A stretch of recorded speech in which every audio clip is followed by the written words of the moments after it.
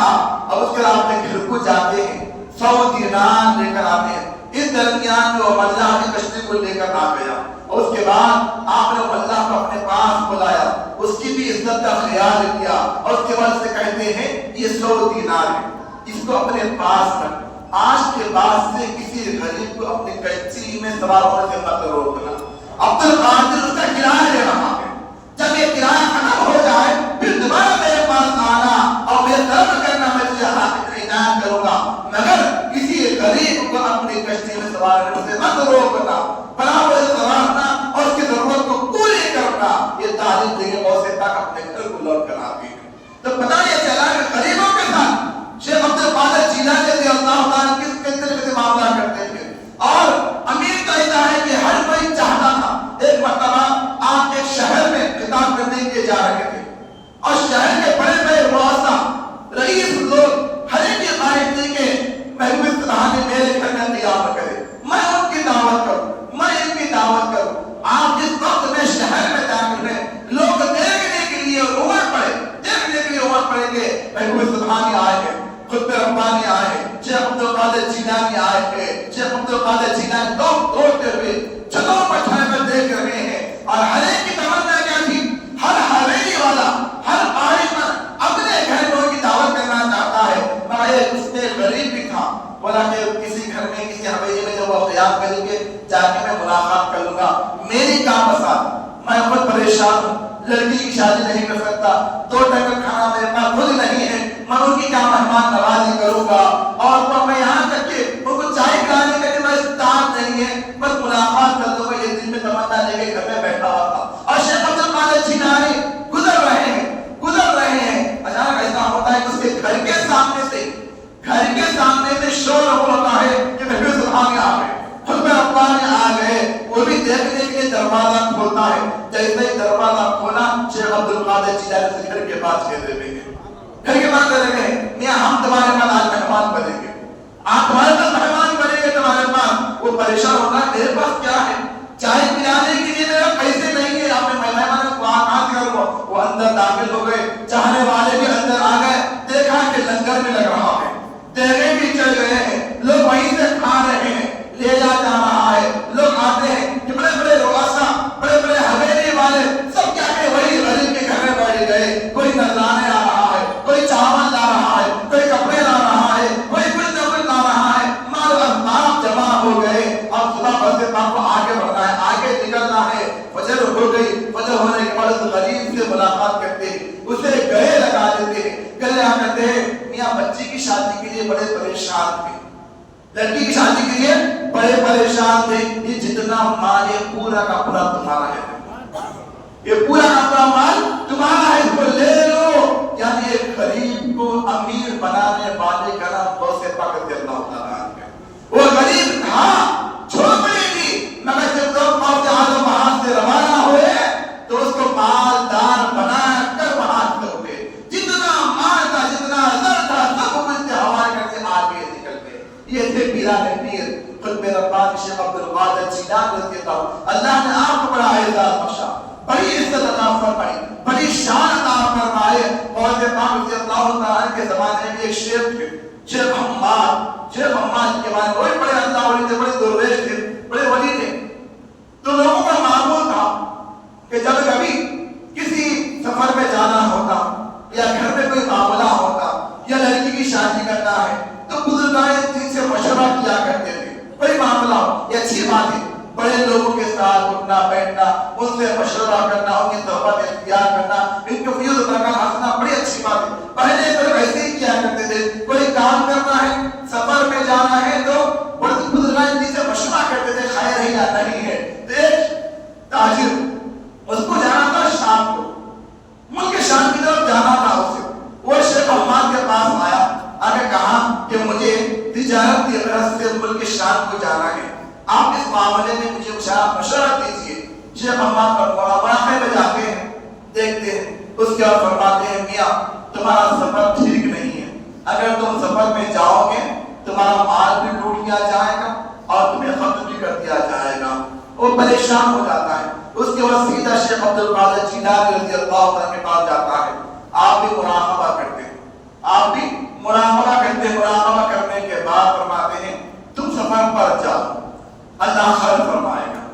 تم سفر پر جاؤ، اللہ خیر فرمائے گا، اللہ تمہارا محافظ ہے. بس پیرانے پیر نے کہا، سفر پر وہ روانہ ہو گیا، وہاں پر مال دے پیسہ دے دیا، مال خرید لیا، جو بھی کاغذ معاملات پورے کر لیا اور واپس آیا. وہاں پر راستے میں گزر رہا تھا کہ سفر کی وجہ سے ایک جگہ پر وہ آرام کر گیا، سو گیا. کیا دیکھتا ہے کہ خواب کے اندر، خواب میں اس کا پورا کا پورا مال لوٹ لیا گیا اور اس کو ختم بھی کر دیا گیا. وہ کچھ نہیں. اس کے بعد وہ گھبرا کر اٹھنے لگتا ہے، گھبرا کر زندہ ہے، کچھ بھی نہیں ہوا. اب پریشانی میں حالات دن رات سفر کرتے ہوئے سیدھا بغداد پہنچ جاتا ہے. بغداد پہنچ جاتا ہے. اب یہ سیدھا نبی کے پاس جانا چاہتا ہے، مگر بیچ میں راستے میں شیخ حماد سے ملاقات ہوتی ہے. شیخ حماد اس کی پریشانی دیکھ کر مسکراتے ہیں، میاں تمہارے پیر تو بڑے پیر ہیں، تمہارے پیر تو بڑے پیر ہیں، انہوں نے حقیقت کو خواب بنا دیا. جو تمہارے ساتھ حقیقت ہونے والا تھا اس کو خواب میں اللہ سے دعا کر کر اس کو خواب بنا دیا ہے. اس کو خواب بنا دیا. بڑا پیر کا ہوتا ہے. تو جو اولیاء اللہ سے مشورہ کرتے ہیں، ان کی صحبت اختیار کرتے ہیں، ان کی دعا سے فیض و برکات حاصل کرتے ہیں. تو غوث پاک نے دعا فرمائی تو اللہ نے ہونا تھا ایسا، ہونا تھا حقیقت ہے وہی نہیں فرمائے. غوث پاک کی دعا سے وہ حقیقت خواب بن گئی، وہ معاملہ گزر گیا، شب بچ گیا. تو یہ ہوتا ہے بزرگان دین یہ فیض و برکات. اللہ تبارک و تعالیٰ نے شیخ عبد القادر جیلانی کو تمام ولیوں کا سردار بنایا، تمام ولیوں کا سردار بنایا ہے. یہی تک کہ نہیں صرف امت محمد نہیں بلکہ ہر نبی کے امتوں کے اندر کوئی ولی گزرا، اس ولی کے سردار کا نام بھی اگر ہے تو محب سبحان خود ربانی شیخ عبد القادر جیلانی رضی اللہ تعالیٰ ہے.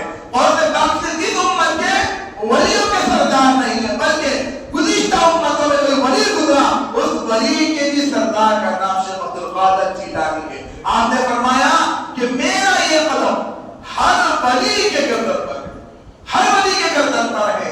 اور یہ بھی آپ لوگوں کے غوث پاک کا دور زمانہ اور خواجہ ملت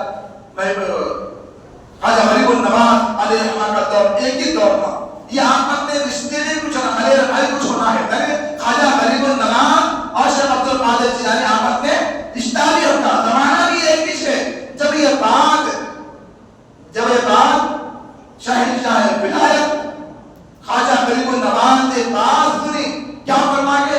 شیخ عبد القادر جیلانی نے میرا یہ قدم ہر ولی کے گردن پر ہے. جب یہ بات خواجہ معین الدین نے سنی، غریب نواز نے کیا فرمایا؟ آئے شیخ عبد القادر جیلانی آپ کا ختم میرے گردن پر ہی کیوں، میری آنکھوں پر بھی آپ کا ختم ہے، میرے سر پر بھی آپ کا ختم ہے، میرے پیشانے پر بھی آپ کا ختم ہے. تو آپ کا جو قدم ہے ہر ولی کی گردن پر ہے. جتنے ولی گزرے ہیں ان تمام ولیوں کی گردنوں پر آپ کا قدم ہے. تو شیخ عبد القادر جیلانی رضی اللہ تعالیٰ نے علم دیا، معرفت دیا، حقیقت دیا، علم لدنی عطا فرمایا، طریقت کا علم دیا. علم ظاہر بھی ہے، آپ مفسر تھے، محدث تھے، مفتی تھے، سب کچھ تھے. آپ آگے سے علوم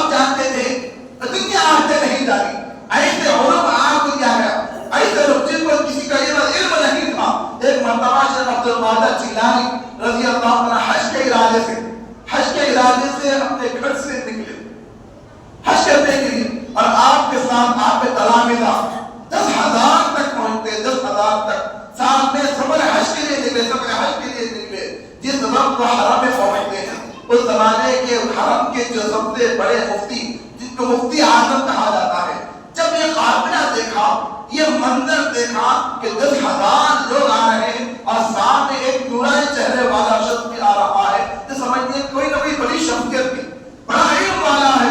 لہذا علم والے کیا ہوتے ہیں؟ ایک دوسرے سے علمی کلام کرتے ہیں، ایک دوسرے کے علم کو منتقل کرتے ہیں، ایک دوسرے سے سوال جواب کرتے ہیں، تاکہ جو ان کے پاس ہے ہمارے پاس آ جائے، جو ہمارے پاس ہے وہ ان کے پاس چلا جائے۔ یہ سوچ اور گفتگو کرنے کے لیے مفتی اعظم ان سے پڑھتے ہیں، بڑے آپ علم والے معلوم ہوتے ہیں، آپ کے اتنے شاگرد نظر آ رہے ہیں، چلو تھوڑی دیر ہم بیٹھ کر علمی گفتگو کر لیں گے۔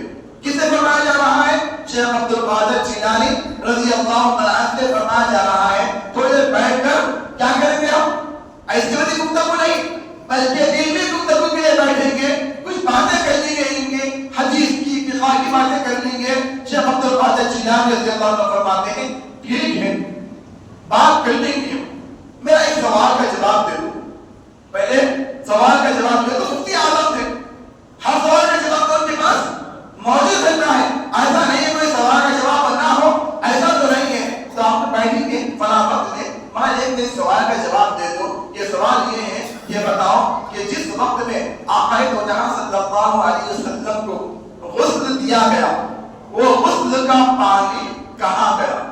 وہ غسل کا پانی کہاں گیا؟ کیونکہ وہ اتنا احترام والا پانی ہوتا ہے، اتنا احترام والا پانی ہوتا ہے کہ زمین کے اندر کو نہیں رکھا جا سکتا، اس کو نہ اس کا آسمان کو منتقل کیا جاتا ہے، بڑا احترام والا پانی ہے۔ یہ ایسی بات ہے کہ بتاؤ کہ جس وقت میں مولا علی سے جب پوچھا گیا کہ آپ کے پاس اتنا علم کہاں سے آیا کہ ہر سوال کا جواب دے رہے ہیں، ہر سوال کا جواب دے رہے ہیں، تو مولا علی نے کیا فرمایا؟ میں حضور صلی اللہ علیہ وسلم کو آخر غسل دیا اور آپ کے پلکوں پر تھوڑا سا پانی تھا اور پگڑی مبارک کے اندر تھوڑا پانی تھا، اس کو میں نے اپنی زبان سے چوس لیا۔ اس کا اثر ایسا ہوا کہ اللہ تبارک و تعالیٰ نے ہر چیز کا علم عطا فرما دیا، بس 2 قطرے میرے حلق میں اتر گئے، اتنا علم آ گیا، اتنا علم آیا کہ آپ نے جو فرما دیا کہ اگر جو چاہے مجھے سوال کرو، ہر سوال کا جواب دوں گا، ہر سوال کا جواب دوں گا۔ آپ نے اس طرح بتایا تھا کہ ایک شخص آ کر کہا کہ بتاؤ تو جبرائیل کہاں ہے؟ مولا علی سے سوال کیا کہ جبرائیل کہاں ہے؟ تو آپ نے زمین میں دیکھا، آسمان میں دیکھا، شمال مشرق میں دیکھا، جنوب میں دیکھا، نہ آسمان میں نظر نہیں آئے، زمین میں نظر نہیں آئے، کہیں پر نظر آئی۔ مولا علی نے کیا فرمایا؟ میں نے جبرائیل کو زمینوں میں دیکھا، آسمانوں میں دیکھا، شمال دیکھا، جنوب دیکھا، مشرق دیکھا، مغرب دیکھا، کہیں بھی نظر نہیں آ رہے۔ ہو نہ ہو جبرائیل تم ہی ہو نہ ہو جبرائیل تم ہی ہو۔ تو اللہ کہتا ہاں میں ہی جبرائیل ہوں۔ تو علم کا اثر کیسا آیا کہ وہ خطرے جو حضور پر تھے، وہ خطروں کو انہوں نے چوس لیا تھا، اس کا اثر ایسا ہوتا ہے، اتنا علم آ گیا، اتنا علم آ گیا۔ اور اس کے بعد شیخ عبد القادر جیلانی وہ مفتی اعظم سے سوال کرتے ہیں کہ بتا کہ غسل کا وہ پانی کہاں گیا ہے؟ اب مفتی اعظم نے کل میں جواب دوں گا، کل جواب دوں گا۔ اب دیکھیں کہیں پڑھی کئی کتابیں پڑھی، کسی کتاب میں نہیں ہے یہ بات، کسی کتاب میں موجود نہیں ہے، کتابوں کے انبار لگے ہوئے، لائبریری چھان مار دیے، بڑی بڑی کتابیں نکالے، میں کسی کتاب کے اندر ذکر نہیں ہے کہ حضور صلی اللہ علیہ وسلم کا غسل کا پانی کا کیا ہوا۔ اب میں سوچ نہیں سکتا کہ وہ زمین کے اندر ہو یا آسمان میں ہو، یہ کوئی نہیں سمجھ سکتا۔ میں گیا تو کہاں گیا؟ میں کسی کتاب میں بھی نہیں ہے۔ یہاں تک کہ مفتی اعظم مطالعہ کر کر کر کر تھک گئے، مطالعہ کر تھک گئے، یہاں تک کہ نیند کا غلبہ آیا، سو گئے۔ کیا دیکھتے ہیں کہ آقا دو جہاں صلی اللہ علیہ وسلم کی زیارت نصیب ہو گئی، اور زیارت کے اندر جو سوال کرتے ہیں یا رسول اللہ، ایک شخص آیا ہے عجم سے، وہ مجھ سے سوال کیا ہے، میں نے کتابیں چھان ماری ہے، میں کسی کتاب کے اندر آپ کے غسل کے پانی کا تذکرہ نہیں کیا گیا ہے، آپ ہی بتا دیجیے، آپ ہی بتا دیجیے۔ جس وقت حضور آئے نا، اتنا چہرہ نورانی، آزو بازو کے لوگ اتنے چہرے والے کہ اللہ اکبر کہ حضور کا چہرہ انور منور، آزو بازو کے لوگوں کا چہرہ بھی منور۔ اور اس کے بعد حضور نے سوال کیا تو حضور نے فرمایا میں اس کا جواب نہیں دوں گا، میں اس کا جواب نہیں دوں گا، میرے بازو جو ہے وہ جواب دیں گے۔ وہ جواب دیں گے. تو اب وہ جواب سن لیے, جواب مل گیا انہیں. صبح بیدار ہوئے, بیدار ہونے کے بعد اب وہ غوث اعظم کو ڈھونڈنے لگے کہاں پر ہے. اب دیکھیے کہ غوث اعظم کسی سے ملاقات کر رہے ہیں, کہیں علم گفتگو ہو رہی ہے, کہیں لوگ ملاقات کے لیے آ رہے ہیں. ارے پیچھے پیچھے غوث پاک کے پاس آ رہے ہیں. غوث پاک تو دیکھ لیا انہیں کہ مجھے مجھ سے ملنا چاہ رہے ہیں, میرے ملاقات کے مشتاق ہے, تو لہٰذا وہ تھوڑے ٹائم کے بعد ان سے ملاقات کرتے ہیں. ملاقات کرنے ہوتے ہیں, آپ کے سوال کا جواب مل گیا ہے, آپ کے سوال کا جواب مل گیا ہے. تو بولے کسی کتاب ملا, کتاب میں نہیں ملا ہے. پھر کہاں سے ملا, کہاں سے ملا کہ رات میں آقا تو جہاں صلی اللہ علیہ وسلم کی دیدار سے مشرف ہوا, دیدار سے مشرف ہوا ہو. تو اس کے بعد بہت سارا فرماتے ہیں آگے کی بات میں بتاتا ہوں تمہیں. جب آپ خواب دیکھ رہے تھے تو حضور نے تو جواب نہیں دیا, میں حضور کے بعد جو شخص آیا تھا اس نے کیا بتایا ہمارا آپ کو کہ جس وقت حضور صلی اللہ علیہ وسلم کا غسل کا پانی غسل دیا گیا, اس پانی کا حکم دیا گیا کہ وہ آسمان میں بادل کی مانند بن جائے, بادل کے مانند بن جائے. اور اس کو بادل کہا گیا دنیا بھر کے اندر ان قطرات کو ڈالا جائے. جہاں جہاں یہ غسل کا قطرے کا پانی گرے گا وہاں پر ایک مسجد تعمیر ہوگی, وہاں پر ایک مسجد تعمیر ہوگی. اور یہ جتنے مسجدیں ہیں قیامت کے قریب میں ان تمام مسجدوں کو اٹھا لیا جائے گا اور جنت کا گنبد بنا دیا جائے گا, جنت کا گنبد بنا دیا جائے گا. اور مفتی اعظم پریشان کہ آپ میرا خواب بیان کر رہے ہیں, میرا خواب بیان کر رہے ہیں, کی وجہ کیا ہے؟ تو مفتی اعظم کو جواب دیتے شیخ عبد القادر جیلانی فرماتے ہیں وہ جو جواب دینے والا کون تھا معلوم تمہیں؟ وہ جواب دینے والا کوئی اور نہیں, شیخ عبد القادر جیلانی, وہ کوئی اور نہیں بلکہ میں ہی تھا, میں ہی جواب دے رہا تھا.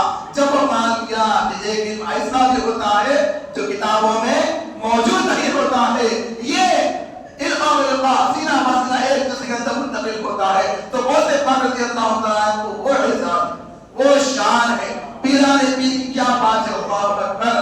بتاؤں کہ آپ کو ایک واقعہ آپ کو بتاتا ہوں. لوگ تو آج ولیوں کی ان کی عظمت گھٹانے کے لیے اور ان سے دور رہنے کے لیے, ان کی بارگاہوں سے دور ہونے کے لیے مہم چلاتے ہیں. اللہ اکبر, یہ ولی ایسے ہوتے ہیں اللہ نے ان کا ذکر قرآن میں فرمایا ہے, الا ان اولیاء اللہ لا خوف علیہم ولا هم يحزنون. کہیں فرمایا دیکھو ان اولیاء سے دشمنی مت کرنا.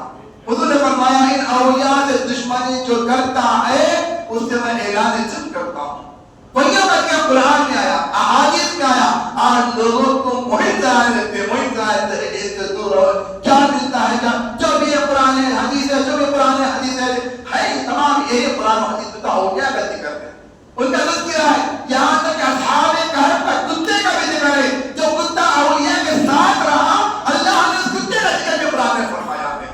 جب کتوں کا ذکر ہے کہ اگر ہم پیران پیر بہت سے باہر کے کتوں غلاموں کی طرح ہو گئے تو یاد رکھو کیا ہمارے لیے نجات کا کوئی دجل نہیں بنے گا؟ یقیناً بنے گا. ان اولیاء کی صحبت میں بیٹھو. قرآن کیا کہتا ہے, یا ایھا الذین آمنوا اتقوا اللہ وکونوا مع الصادقین. اے ایمان والو اللہ سے ڈرو اور سچے لوگوں کے ساتھ ہو جاؤ, سچے لوگوں کے ساتھ ہو جاؤ. سچے لوگ کون ہیں؟ نبیین, صدیقین, شہداء, تابعین, صالحین, عابدین, ذاکرین. ان لوگوں کے ساتھ ہو جاؤ, ان کے ساتھ ہو, ان کے ساتھ ہو. نیک لوگوں کے ساتھ بیٹھو. قرآن کہہ رہا ہے تو بات بتا رہا ہوں آپ کو. غوث پاک کی جو شان, ان کا اعزاز ہم بیان نہیں کر سکتے, ان کا کیا مقام مرتبہ ہے بیان نہیں کر سکتے. مگر میں آپ کو ایک بات بتاؤں کہ ان کے نام پہ جو جھنڈے لگائے جاتے ہیں نا, وہ بھی بڑا اثر انداز ہوتا ہے, بڑا اثر والا ہوتا ہے. وہ بھی جھنڈا جو لگاتے ہیں غوث پاک کا, اب ضروری نہیں ہے لگاؤ یا نہ لگاؤ, ہر ایک کی اپنی عقیدت کی بات ہے, اپنے عقیدے کی بات ہے. ایسا نہیں کہ اسلام میں ہے کہ لگاؤ بولے نہیں, آپ کی عقیدے کی بات ہے. غوث پاک کا جھنڈا لگائے. مگر میں کہتا ہوں کہ اس کا بہت بڑا اثر ہے. شیطان کا اس گھر سے دور نہیں ہوتا. جہاں پر غوث پاک کا جھنڈا لگا ہوتا ہے نا, شیطان اس گھر میں نہیں آتا, نہ اس گھر سے دور ہٹ کے جاتا ہے. اورنگ آباد کا واقعہ ہے, آج بھی آج کے اورنگ آباد کے اندر ایک جگہ چلا ہے, وہاں پر غوث پاک کے اشارت لگے ہوئے ہیں. میرا ایک دو مرتبہ سفر ہوا تھا وہاں پر, کچھ رشتہ وغیرہ ہوتے وہاں, ان سے ملاقات. ہر ایک کی زبان پر ہے کہ یہ چلا جو غوث پاک کا دکھایا جاتا ہے, ایک زمانہ ایسا تھا, ایک وقت ایسا تھا اورنگ آباد شہر کے اندر طاعون کی بیماری پھیل گئی، طاعون کی بیماری پھیل گئی، ہر گھر کے اندر لاشیں ہیں، ایک لاش کو آپ دفن کر کے آئے دوسرا مردہ تیار ہے، اس کو دفن کر کے آئے تیسرا تیار ہے، ہر گھر طاعون کے مرض میں مبتلا ہے، موت واقع ہو رہی ہے، لاشوں کے انبار لگ رہے ہیں، لوگ دفنا کر کر کر تھک گئے تھے، ہر گھر کے اندر بیماری پھیلی ہوئی ہے۔ اس کے بعد چند لوگوں نے کیا کیا معلوم آپ کو؟ غوث پاک رضی اللہ تعالیٰ کا وہ جھنڈا لے کر ہر گلی ہر کوچے کے اندر پھرنے لگے۔ اس کے بعد وہاں کے باشندے کہتے ہیں جیسے ہی ہم لوگ یہ گلی گلی پھرے نا، اس کے بعد طاعون کی بیماری ختم ہو گئی، بیماری ختم ہو گئی، وہ مرد آئی ایسے نہیں ہوتا۔ اس کے بعد کوئی مقام پہ لگایا گیا، لوگ آتے ہیں وہاں پر زیارت وغیرہ کرتے ہیں، آج وہاں پر مشہور ہے، وہاں کے باشندے کہتے ہیں حقیقت کا ہے اللہ بہتر جانے، وہاں کا یہ شخص یہ بات کہتا ہے، بتاتا ہوں کہ غوث پاک کے جھنڈے کی یہ کرامت ہے، تو غوث پاک کی کیا عظمت ہوگی، کیا عزت اللہ پاک کے پاس۔ کیا اسماعیل بھائیو، ہم کرامتیں سنتے ہیں، کرامتیں بیان کرتے ہیں، مگر دوسرا پہلو بھی آپ دیکھنا ہے کہ غوث پاک رضی اللہ تعالیٰ عنہ کا گھرانہ کیسا گھرانہ، ان کے والدین کیسے تھے، ان لوگوں کا تقویٰ کیسا تھا، ان کی پرہیزگاری کیسی تھی، اس پر بھی ہمیں نظر ہونا چاہیے۔ غوث پاک کے والدین اپنے بچوں کو کیسی تعلیم دیا کرتے تھے کہ وہ لوگ ہمیشہ قرآن کی تلاوت سے مصروف ہوتے تھے، اگر ان کے بزرگان جن کے بچوں چھوٹے معصوم کچھ غلطی ہو تبھی ان کو تنبیہ کرتے ہیں، ہم نگہداری کرتے ہیں، کھانا کھلاتے ہیں، فاتحہ دلاتے ہیں، یہ تو ہے، مگر ساتھ ہی ہمیں یہ بھی دیکھنا ہے کہ غوث پاک کی تعلیمات کیا ہے، ان کی سیرت کیا ہے، ان کے اقوال کیا ہے، وہ کیسی تعلیمات دیے۔ آپ نے دین کو زندہ کرنے کا آپ کو لقب دیا گیا ہے کہ ہم اپنے گریبان میں جھانک کر دیکھو کہ ہم کتنی غلطیاں کر رہے ہیں، جھوٹ، غیبت، حسد، جلن، شر پسندی، آپس میں ایک دوسرے سے لڑائی جھگڑا، یہ تعلیمات غوث پاک نہیں ہے۔ غوث پاک کا ماننے والا ایسا ہوتا ہے کہ کبھی وہ جھوٹ نہیں بولتا، غیبت نہیں کرتا، عداوت نہیں رکھتا، اپنے بھائیوں سے محبت کرتا ہے، ان کے اوپر جو حقوق لاگو ہوتے ہیں وہ حقوق کو پورا کرتا ہے۔ یاد رکھو، صرف گیارہویں منانا نہیں ہے، ایک طرف گیارہویں نہیں مناؤ، صرف غوث پاک کی تعلیمات پر عمل کے لیے تو آپ کا بیڑا پار ہو گیا۔ یہ بات سمجھو، گیارہویں منا لیں گے تو بیڑا پار ہوگا نہیں، ایک دم نہیں کرنا کوئی بات نہیں، یہ آپ چاہنے والے غوث پاک کی، ان کی تعلیمات ہیں، ان کے اقوال ہیں، یہ ان کی سیرت ہے، میں اپنی زندگی میں لاؤں گا، میں قاضی ہوں بس خواجہ عبد القادر کی تعلیمات کو لاؤں گا، اگر ایسا کر لیے آپ کی گیارہویں بھی ہو گئی، آپ کی دنیا بھی تمہاری بھی آخرت کی سمجھ گئی۔ پروردگار عالم سے دعا ہے کہ رب الجلال ہم تمام کو اپنا ایمان عقیدہ مضبوط کرنے کی توفیق عطا فرمائے۔